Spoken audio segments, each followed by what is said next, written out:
U.S. Senator from the great state of Ohio is John Husted. He has more experience in state government, perhaps this side of Mike DeWine, than anyone that's ever lived. He's controlled the legislature. He controlled the lieutenant governor position, handling business expansion. Now is your U.S. Senator. And Senator John Husted, welcome again to the Bill Cunningham Show. And before we talk about you at Cincinnati State with these Pell Grants, which is a great thing. I think men and women need to work with their hands, not their brains so much, and I think those who do that ought to get special privileges. But give me your sense. You're a newbie when it comes to living in Washington, D.C. You've been there about 8-9 months. You're coming from Columbus and from Western Ohio, living, which things are somewhat tolerable. As an American, wife and some kids living in Washington, D.C. as our U.S. Senator, what have you seen about the safety in Washington, D.C.? Well, it needs to be improved because it's our nation's capital. You would think that your nation's capital would be the safest city in the country, but yet it's one of the most violent cities in the country. And, President Trump is doing the right thing. They need help. They need leadership. They need to put the criminals behind bars. Look, the people that commit violence, they are a scourge on all of us. They drive down the livability of the city, make it unsafe for citizens. They drive out business investment. That's what I'm worried about with Cincinnati is that if you don't enforce the law, if you make people feel unsafe, they don't come and go to your restaurants. They don't want to work there. They don't want to live there. And then you allow in those situations for your city to go downhill. We don't want it to happen in our nation's capital. We shouldn't want to have it happen in Cincinnati.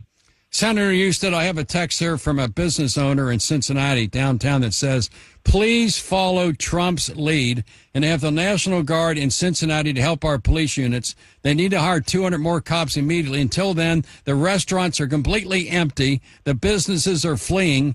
And what can Trump do about it? So I would ask you, Senator Husted, I look at these texts. I look at what's happening on social media. This is a crisis, and they're waiting for school to start. I think school starts on Thursday a lot of places. Many good places like Deer Park Community School starts today. But nonetheless, have we gotten to the point where the National Guard needs to be considered to come into Cincinnati to restore order? So this is what I think. I think the mayor can solve this problem immediately. The mayor needs to step up and support the police. The judges down there, when somebody gets arrested for a violent crime, need to keep him in jail. Don't let him out on bond.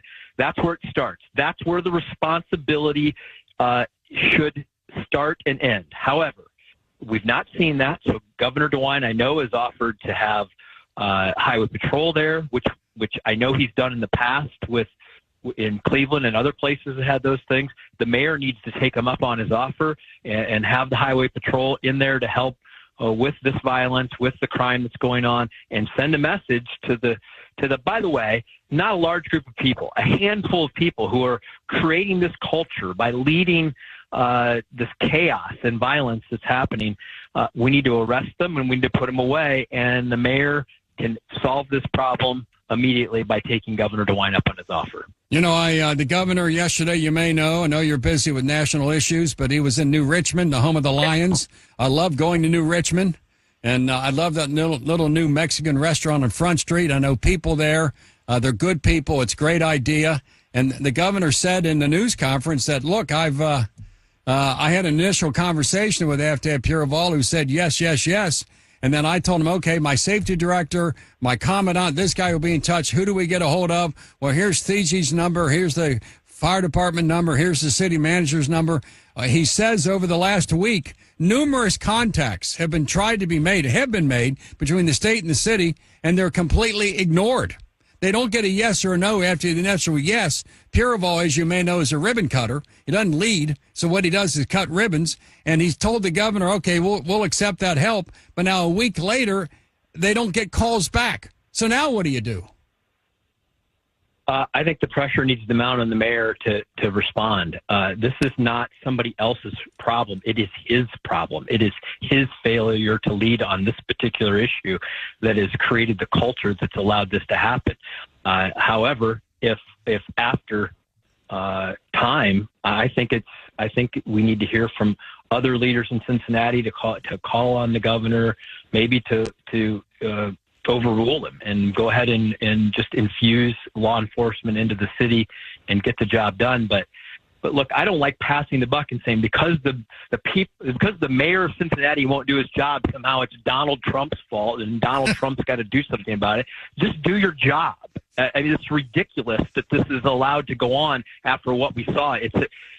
Look, they have to understand that think about this. Look, people say you want to have a beautiful city and you want to have jobs and you want to have prosperity. Foundationally, the number one job of government is to protect the citizenry against crime, protect their property, protect them against violence. Because if you fail to do that, people will leave. Their investments will leave. Like, get this through your thick head that you're destroying the city if you don't do this. Well, on that front, you might recall 30-some years ago, we had a crack epidemic happening in the major cities. And Newt Gingrich got with Bill Clinton, the president, and the feds funded 100,000 cops to be paid for by the federal government over the next 5 years. This is the mid-'90s to 2000. And you applied for the grant. The Fed stepped up and said, okay, we're gonna fund 100,000 cops and on our nickel for the next 5 years until this is dissipated. And then it's up to you after 5 years to keep them or not. Of course, they all kept them because in Cincinnati, every year, 30 to 50 cops resign or retire. Would you consider, as a United States Senator, Husted, would you consider getting with Marino and others and say, you know what? This is a crisis happening in our major cities because of the failure of liberal democratic policies, disrespecting police, defunding police, sanctuary cities, open-air drug use.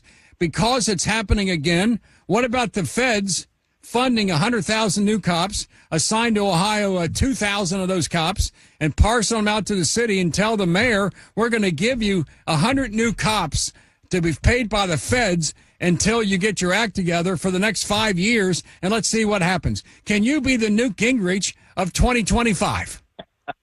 Well, I think it's a great idea, and I'm always for having more police on the streets. But I also want to add this caution, though. It's not just the police.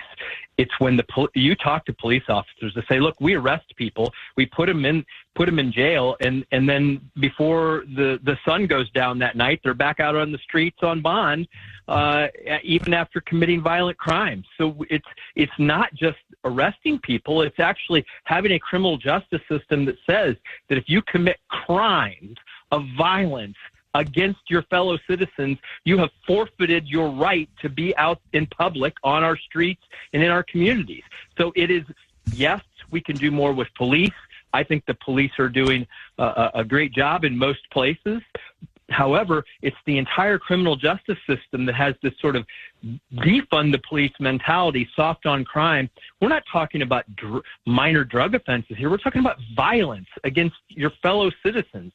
And we have an obligation as a society to protect against that. And some of our cities have just said, no, we refuse. And remember the people, if you've been out doing this, Bill, and I know you've talked to a lot of folks like I have, the people who live in the neighborhoods are the ones, yes. the people who in these cities that the mayor represents and the police chief is supposed to protect, they're the ones that need it. It's not happening in the people out in gated communities in the suburbs. It's happening in the neighborhoods where the people of the city of Cincinnati. It's chasing customers out for the jobs where they go work as waiters and waitresses and chefs and things like that.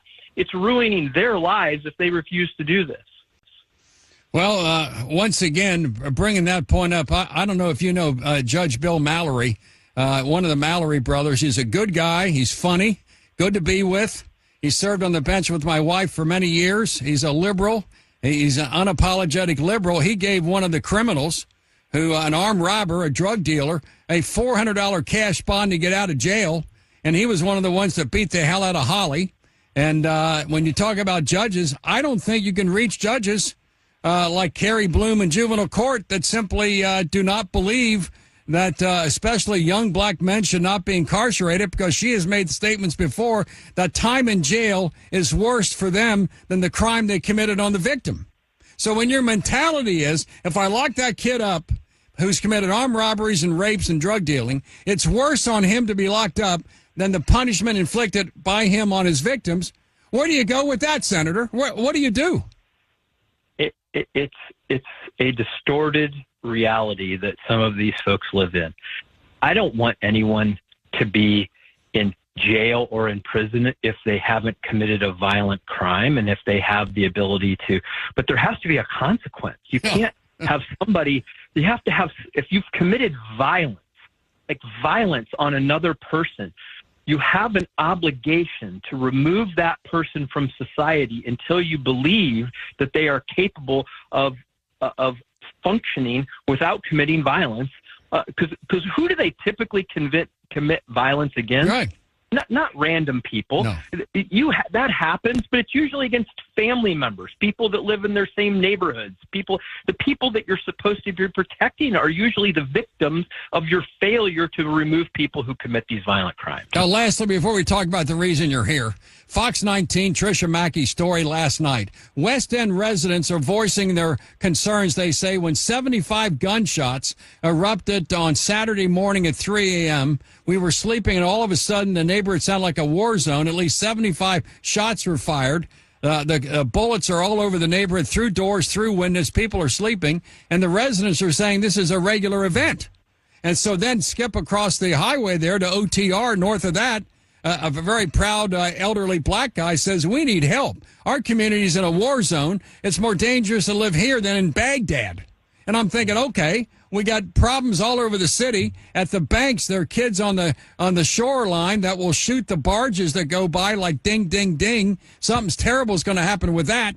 And then you got the restaurants hiring their own private security. The big companies in Cincinnati have their own police department. Whether it's a Fifth Third Bank or Procter & Gamble or Western and Southern, they have their own police department because the city police are overwhelmed. And the restaurant owners last week sent out a message saying, we need help.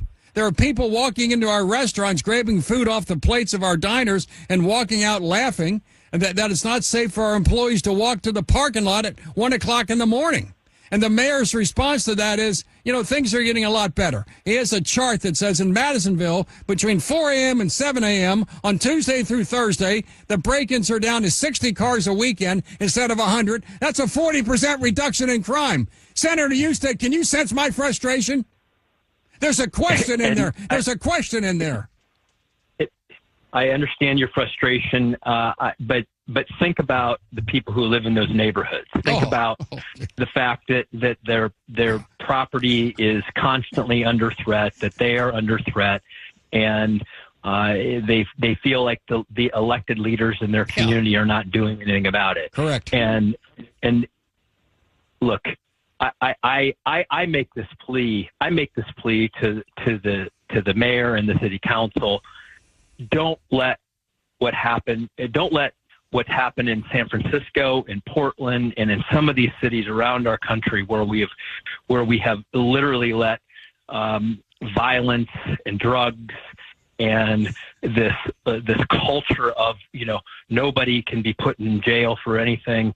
Don't let that happen in Cincinnati, because it's going to chase businesses out. It's going to chase people out. Cincinnati's a great city. Cincinnati is one of my favorite places in the whole state of Ohio.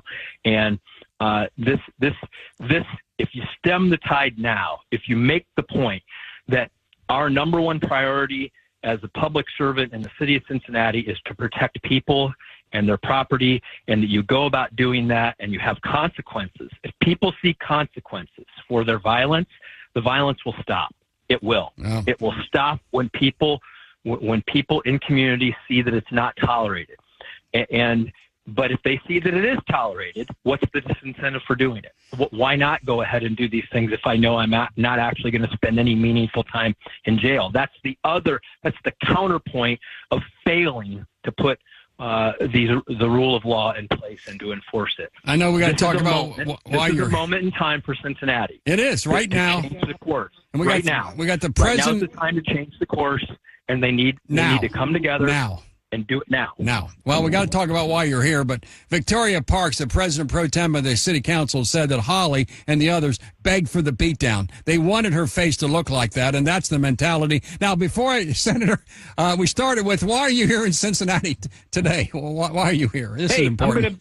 I'm going to be meeting with some police officers when I'm there, but Good. the main purpose when I'm there is to talk about Pell Grants. In the big, beautiful bill, we now say that Pell Grants can be used for workforce credentials, not just college. College is frankly not the best path for most people, but yet that's where all the training assistance is going from the federal government. More for college. Well, No. I said, and we put in the big, beautiful bill, hey, we want workforce credentials that you can earn in places like Cincinnati State that lead directly to a job, no college debt. You go to work, you make a good living, Right. You build a future. We want to do that. That's why I'm there today to talk about that. John, I like Senator Husted, I think you and me and Tony Bender are like working stiffs. I know I have a Juris Doctorate degree. It's not worth much in today's world. But nonetheless, to learn plumbing or electrical work or high-end computer work, that's a $100,000 a year job, which with no college debt, and you earn as you go, and Cincinnati State has it. But we got to run, Senator. But you mentioned the name Trump, a Republican, or some white guy from Columbus is how they refer to DeWine. Some white guy in Columbus not going to fix our problems. Let us do it. Well, we see what happens with that. Well, but do it, please. Fix it. Fix it. I mean, it'll be, if you want to be you want to be the greatest mayor in the city of Cincinnati history, then fix this problem. Fix the problem. Take away the crime. Give people a reason to want to live and invest there, and that's my best political advice. And governing advice. It's not about what I want or what the governor wants or what Bernie Moreno or Donald Trump wants. It's about what the leaders of Cincinnati need to do to save the city of Cincinnati. You're a convenient foible, a distraction from the failure of their policies, and just say Trump or Husted or Moreno, or say DeWine. Oh my God, we can. But you're a convenient distraction from the truth. And Senator Husted, once again, thanks for coming on the Bill Cunningham Show. Good luck to you this afternoon there at Cincinnati State. Thank you, Senator. Great, thanks.